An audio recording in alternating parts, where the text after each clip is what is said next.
Fire has been ignited. The mountaintop is on fire.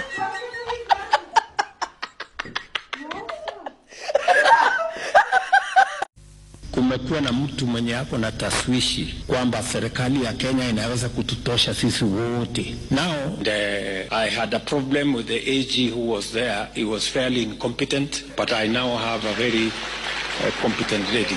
I now have a very competent lady. Lakini mimi nakuambia rais, usikanyange hapa Meru. Mtakubali? Kwani wa Meru mmekuwa waoga?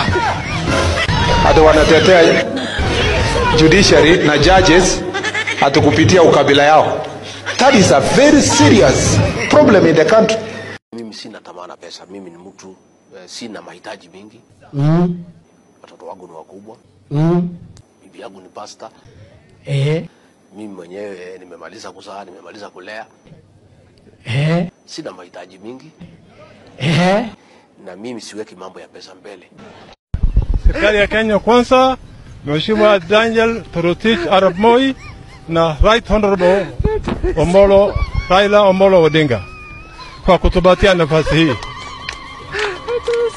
Mungu akitujalia kufika 2027 sisi tutapigia kura serikali ya Kenya kwanza. Hatuhitaji Raila Odinga. Gachagua tunataka atusaidie hawa watu waende nyumbani. Na najua atatusaidia. Wataenda nyumbani. Wote wawili pamoja watasindikishana. Wanaelekea nyumbani. Oriega. Mwadhani agosho.